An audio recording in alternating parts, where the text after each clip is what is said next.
हमारा सैकड़ों करोड़ों का एम्पायर है, तो उसका 90% जो है दान करना है और 2030 से पहले करना है, तो गुणा भाग आप खुद कर लेना। आप उसका एक मेथड बना रखा आपने तरीके से।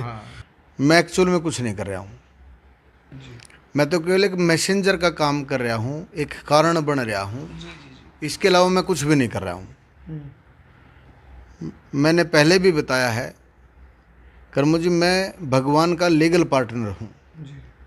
उनके हिस्से को, उनके पैसे को बांटता दिखता हूँ, ना ये मेरा हिस्सा है ना ये मेरा पैसा है, मैं केवल बांटता दिखता हूँ। इसलिए लोग सोचते हैं कि मैं बहुत ज़्यादा दान पुण्य कर रहा हूँ। ये मेरा हिस्सा नहीं है। इसके बदले मैं कभी किसी से ना प्यार मांगता, ना सम्मान मांगता, ना इसके बदले कोई बड़ाई मांगता, ना इस बात का कभी क्रेडिट लेता। समाज सेवा करते करते बीच में एक लठ का जिक्र भी आ गया। लठ और गाड़ दिया आपने।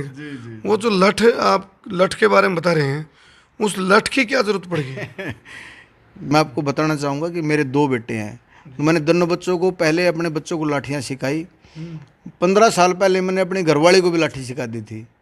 करीब 30 साल 32 साल पहले मैंने भी लाठी सीख ली थी। पैसा सभी कमाना चाहते हैं, कमा नहीं पाते हैं, क्योंकि पैसे की फितरत को, नेचर को, स्वभाव को लोग समझते नहीं हैं। पैसे का स्वभाव क्या है? आप देने का प्रयास करें, ये खुद आएगा, और यदि इसके पीछे भागोगे तो ये आपके सांस चढ़ा देगा, हाथ नहीं लगने देगा और थक हार के टूट जाएगा। रोजाना मैं अपने जीवन में, मेरे 30-31 साल का मेरा व्यापार का करियर हो गया, मैं 20 साल तक लगातार फेलियर रहा हूँ। ये 10-12 साल से मामला सेट सा होया है। मतलब मैं प्रॉपर्टी का काम करता था, लेकिन मैंने भगवान को हाजिर नाजिर करके एक बात कही, माँ भगवान जितने मर्जी टेस्ट ले, मैं आपका पार्टनर हूँ, आपका बच्चा हूँ, आपका अंश हूँ, आपका वंश हूँ, और आपके दिए गए लोगों को, आपके भेजे गए लोगों का सम्मान बढ़ाने का, प्यार बढ़ाने का, वाहवाही करने का काम बहुत ज़्यादा करना है मुझे। तो मैंने ध्यान ही नहीं दिया मैं कितना फैल हुआ। मैं अब एक आध बार देखता हूँ तो मतलब लोग कहते हैं कि रोमटे खड़े हो जाते हैं आपके फेलियर की कहानी सुन के। मैं 20 साल तक फेलियर रहा हूँ, और उसके बाद जब भगवान ने मेरे टेस्ट लेके मुझे देना शुरू किया, अब मैं बांट रहा हूँ तो लोग कह रहे हैं भाई तू बहुत अच्छा कर रहा है। आप जैसे साथी बोलते हैं, जब बड़ाई करते हैं तो मैं सीधे तार जोड़ लेता हूँ, भगवान ने धन्यवाद भी संभाला अपना, सम्मान तेरा था, धन्यवाद भी तेरा, मैं इस चक्कर में ज़्यादा नहीं पड़ता मेरे भाई। कौशिक साहब, राम रामायण दे। राम राम जी करमू भाई, आपको और आपके दर्शकों को राम राम। और सब राजी खुशी? बहुत राजी खुशी। वैसे तो मैं आपकी पत्रकारिता का फ़ैन हूँ, जो समाज को जगाने का आप काम करते हो, जो लोगों की मदद के रूप में आप काम करते हो, मैं इसके लिए आपका धन्यवादी भी हूँ। कौशिक साहब देखो, एक होती है समाज सेवा जी, एक होती है एक अखबार की सुर्खियां बढ़ने के लिए, दिखावे के लिए, और कई बार होता भी बरसाती मेंढक। लेकिन आपके बारे में सुना, आप कंटिन्यूसली सतत इस समाज सेवा को पिछले कई सालों से कर रहे हैं। जी क्या मिलता है इसमें आपको? करमो जी, मैं लगभग ये बात सैकड़ों बार बता चुका हूँ, लेकिन हर बार नए चैनल पे मुझे यही सुनने को मिलता है कि जी आप इतना देते हो। मैं केवल माध्यम हूँ, केवल कारण हूँ, ये मेरा नहीं है। जी, आप एक रियल एस्टेट में आप पहचान बना चुके हैं अपनी, और उस इंडस्ट्री में भी आप किंग। क्या कभी कभी ऐसा लगता है कि भी जो ये समाज सेवा आप करते हो, इसकी वजह से वहाँ सफलता मिल रही है, या वहाँ से जो पैसा आ रहा है उससे समाज सेवा चल रही है? तो वही आपने बड़ा गजब का प्रश्न कर दिया आज, आपको मज़ा आएगा इसके उत्तर में कर्मो जी। बल्कि मैं साथियों के बात बताने का भी प्रयास करता हूँ। जब आपकी भावना समाज के प्रति, भगवान के प्रति, परिवार के प्रति, दोस्तों के प्रति देने की बन जाती है, कुछ लेने की नहीं बनती। देने का मतलब बहुत सारे लोग केवल पैसा मानते हैं। देने में सम्मान, प्यार, पैसा, सारी चीज़ें होती है। पैसा उसका एक हिस्सा है, केवल पैसा देना देना नहीं होता। आप पैसे दे दो, सम्मान ना दो, आप पैसे दे दो, प्यार ना दो, आप पैसे दे दो, आए हुए को चाय पानी ना पूछो, तो उस पैसे का कोई अर्थ नहीं रहेगा। जब आप देने का भाव रखना शुरू करते हो ना, तो पैसा बाई प्रोडक्ट आपके पीछे आएगा। पैसा ऑटो मोड पे, ऑटो मोड पे, बड़ा मज़ेदार शब्द बोले आपने, पैसा ऑटो मोड है। मैं अपने जीवन में, मेरे 30-31 साल का मेरा व्यापार का करियर हो गया, मैं 20 साल तक लगातार फेलियर रहा हूँ। फेलियर होने के बाद कोई ऐसा मनोस्थिति भी होती होगी कि भाई चल छोड़ यार, तेरी किस्मत खराब है, अब तेरे से कुछ नहीं हो सकता, तू अपना नहीं तेरे से हो पाएगा। ये भी आपका बहुत मज़ेदार प्रश्न है कर्मो जी।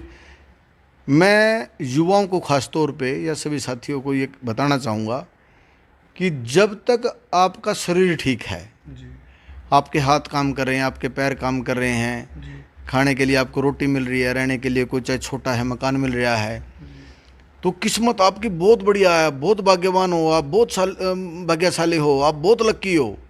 क्योंकि एक ही परिस्थिति मुझे लगता है कि यदि किसी को पैरालाइज हो जाए, कोई बड़ी बीमारी हो जाए, तो लगता है कि किस्मत खराब है। और यदि स्वस्थ आदमी ये बोलता है कि किस्मत खराब है, तो मैं मानता हूँ कि वो नकारा है, वो करना नहीं चाहता है, वो अपना खुद का दुश्मन है। वो क्योंकि वो खुद नहीं आगे बढ़ पाएगा, क्योंकि वो भगवान को ब्लेम करने लग रहा है कि उसने उसका भाग्य में ऐसा नहीं है। मैं मानता हूँ कि यदि आपका स्वास्थ्य ठीक है, यदि आप हष्ट पुष्ट हो, चल सकते हो, बोल सकते हो, तो आप बहुत भाग्यवान हो, आप बहुत भाग्यशाली हो। आप लड़ाई लड़ो, भगवान को हाजिर नाजिर करो, उनको नतमस्तक करो और भगवान के हिस्से में अपने व्यापार को करो, तो दुनिया की कोई ताकत आपको फेल नहीं कर सकती। शर्मा जी, एक फिलोसफर ने कहा कि भाई यदि आपकी प्रवृत्ति जैसी नीयत वैसे नतीजे। ऐसे में एक तो आपकी प्रवृत्ति समाज सेवा की, एक आपकी प्रवृत्ति पैसा कमाने की, और यदि प्रवृत्ति गलत काम करने की हो जाए तो गलत काम में भी यदि प्रवृत्ति हो तो सक्सेस उसको गलत काम में मिल जाती है। प्रवृत्ति यदि है तो अब आपके सामने 3 ऑप्शन आपके सामने भी आए थे, पैसा कमाने की प्रवृत्ति, समाज सेवा करने की प्रवृत्ति और कुछ गलत करने की प्रवृत्ति भी बढ़ सकती थी। तो इनमें से सबसे पहले किसको चुना आपने? आपको बहुत मज़ेदार प्रश्न आ गया अभी कर्मू भाई, मेरे छोटे भाई। मैं ऐसा मानता हूँ कि भगवान जो आज रोल अदा कर रहे हैं हमारे जीवन में, भगवान का मैं कई बार सोचता हूँ। मैं ये नहीं कहता कि हर बात मेरी ठीक है या मैं हर जगह ठीक होता हूँ, ऐसा कभी नहीं हो सकता। ये कल्पना भी नहीं हो सकती कि कोई आदमी हर जगह ठीक हो और हर बात उसकी ठीक हो, ऐसा मैं कभी मानता भी नहीं। लेकिन भगवान हमारे जैसे हमारी सरकार में राष्ट्रपति का रोल है, आप जो बिल पास करोगे मैं ओके करके आगे बढ़ाऊंगा, तुम देश का विकास करो, और राष्ट्रपति आपकी सपोर्ट के लिए बैठे हैं। मुझे लगता है भगवान का भी कुछ ऐसा रोल हमारे जीवन में रहता है, क्योंकि चोर भी चोरी करी जाते हैं, डकैत भी डकैती मारी जाते हैं, और जिसको ब्यूरोक्रेसी में जाना है, जिसको अफसर बनना है, जिसको धनवान बनना, वो भी अपने सफल हो ही जाते हैं। जो आप करना चाहते हो भगवान आपको सपोर्ट करने के लिए बैठा है, आपकी मदद के लिए बैठा है। ये आपका डिसीजन है कि आपको जीवन में करना क्या है। क्योंकि मुझे ऐसा लगता है कि मैंने एक अच्छा करने का प्रयास किया है, करना मेरे हाथ में नहीं हो सकता। सब लोगों का मन होता है कि लाखों रुपये रोजाना दान दे, लेकिन वो दे नहीं पाते, क्योंकि उनके अंदर का जो सिस्टम है वो मजबूत होकर देने का प्रयास नहीं करता। जिसकी 20,000 रुपये तनख्वाह दी, 10,000 रुपये वो अपने बाप के, अपने परिवार की बीमारी में लगाएगा, तो बाकी 10,000 रुपये में गुजर बसर करना थोड़ा मुश्किल हो जाता है। तो मेरे मन में पीड़ा हुई, मगर यार ये तो बहुत लोग परेशान होंगे इससे। तो मैंने फिलहाल जो है विद इन ए मंथ जो हम हॉस्पिटल चालू कर देंगे। 11 बेड का फिजियोथेरेपी का, क्योंकि यदि हम 12 घंटे हॉस्पिटल खोलते हैं तो लगभग 100 पेशेंट जो है, 100 मरीज पर डे रोज़ाना की एवरेज में हम इलाज कर पाएंगे 100 लोगों का। तो इस टारगेट को लेकर, इसके अलावा आँखों के जो है ऑपरेशन भी फ्री कराएंगे, आँखों के चश्मे भी फ्री देंगे। हाँ 100%, इसमें 10 रुपये की फीस हम नहीं रखने वाले हैं। और बहुत संस्थाएं को जो मैंने देखा है भाई, कुछ लोगों से लेके कुछ लोगों की मदद की जाती है। संस्था का काम ये होता है। मैं ये आपको स्पष्ट करना चाहूँगा कि भगवान के द्वारा दिए गए पैसे को ही इसमें लगाया जाएगा। किसी भी आदमी से 1 रुपया भी ना जीवन में लिया और ना जीवन में लेना, इस प्रयास से, क्योंकि भगवान का जहाँ हिस्सा होता है, और मेरी क्या औकात है, मैं तो कुछ भी नहीं कर सकता। लेकिन भगवान का पैसा है, भगवान का हिस्सा, उसको लगाना है और लंबी प्लानिंग के साथ लगाना है। हॉस्पिटल के साथ हम सोनीपत में भी 500 बच्चे जो गरीब बच्चे हैं उनको गोद लेके, एजुकेशन को लेके गोद लेके उनको सफल बना के, हर साल 500 बच्चे को सफल बनाने का काम जो है वो शशिकांत चैरिटेबल ट्रस्ट के माध्यम से किया जाएगा। शर्मा जी, एक और चुनौती आती है, जैसे आपकी जहाँ सफलता और समाज सेवा की बातें हो रही हैं, तो वहीं पे एक चुनौती भी आपके सामने खड़ी हो जाती होगी, मेरे को लगता है ऐसा। वो ये है कि भी जैसे आपकी बातें लोग सुनते हैं तो उनको ये भी एक उम्मीद और एक होप हो जाती है, भी मेरी भी मदद करेंगे, मेरी भी करेंगे, मेरी भी करेंगे। तो उस स्थिति में सबकी मदद तो हो नहीं पाती होगी, जी। और एक लिमिटेड आपका होता होगा बजट सिस्टम कि भाई इतने मैंने समाज सेवा में लगाने हैं, इतने मैंने बिजनेस में लगाने हैं। उसका क्या प्रोटोकॉल है, एक बार थोड़ा दर्शकों का ज्ञानवर्धन करो जी। मैं आपको बताना चाहूँगा छोटे भाई, जी अपने घर से तो यदि अंबानी अडानी जो देश के जिनका जीडीपी में भी हिस्सा रहता है, अप डाउन होने में भी उनका योगदान रहता है, वो लोग भी अपने घर से देश को नहीं चला सकते, जी किसी स्टेट को भी नहीं चला सकते। और बहुत सारे लोग इस बात से नाराज़ भी रहते हैं, उम्मीद करते हैं कि भी एक एक आदमी को लाखों रुपए दिए जाएं। भाई किसी को उधारी बहुत ज़्यादा हो रही है तो उसका भी मन करता है कि भाई मेरा कर्जा उतार दें, बीमार है तो भाई मेरा प्रॉपर इलाज करा दें, जो प्रैक्टिकल बहुत ज़्यादा पॉसिबल नहीं है, जी क्योंकि साधारण व्यक्तित्व का आदमी हूँ मैं।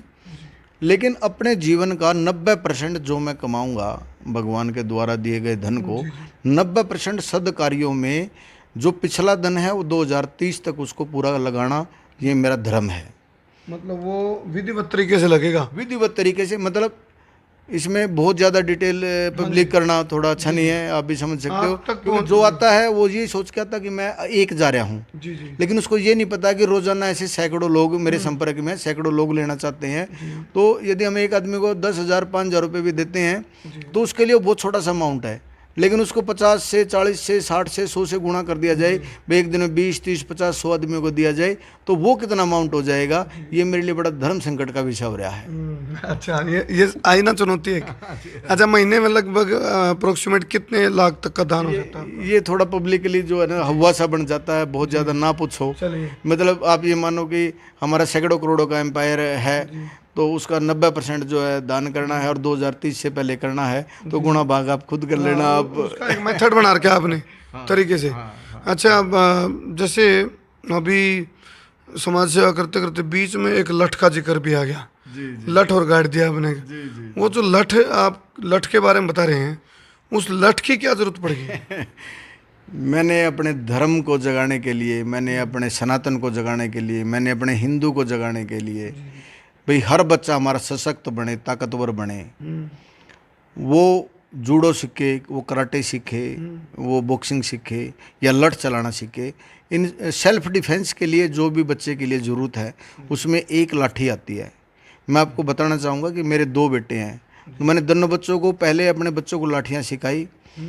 15 साल पहले मैंने अपनी घरवाली को भी लाठी सिखा दी थी। करीब 30 साल 32 साल पहले मैंने भी लाठी सीख ली थी।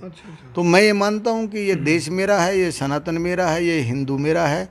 तो इनको जगाने के लिए जितने आर्यवीर दल के बच्चे हैं, हम आर्यवीर दल के बच्चों से हमने शुरुआत कर रखी है। मिनिमम 11,000 लाठियाँ जो है, जिसे हमारी भाषा में दंड बोला जाता है, 11,000 दंड जो है हम बहुत जल्दी पूरे करेंगे। करीब 8,000 के आसपास बढ़ चुके हैं, 3,000 अभी बैलेंस है।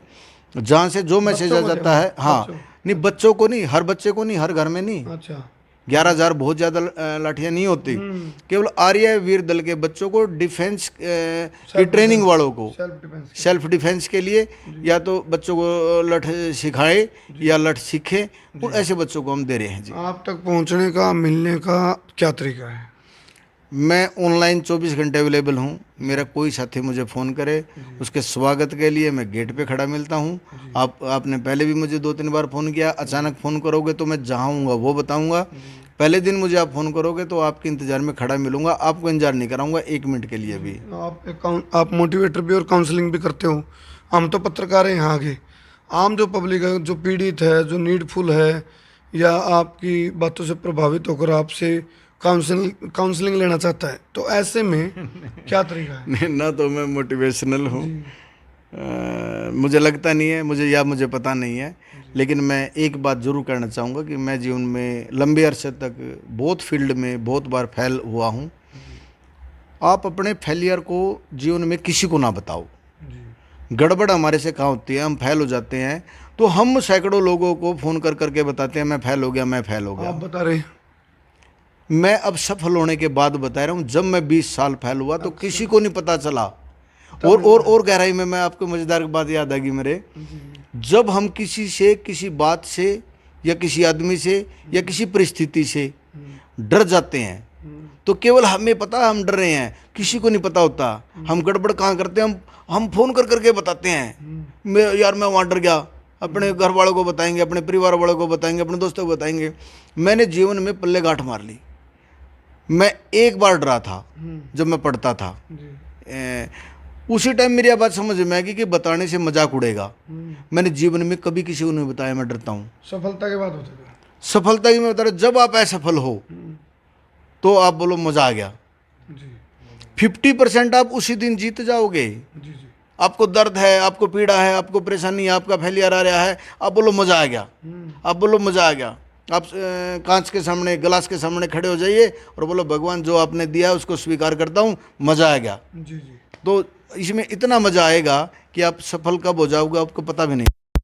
ऑनलाइन की आपने बात की, को कॉन्टैक्ट नंबर दोगे जी किसी को? 80 595 जी 999 99।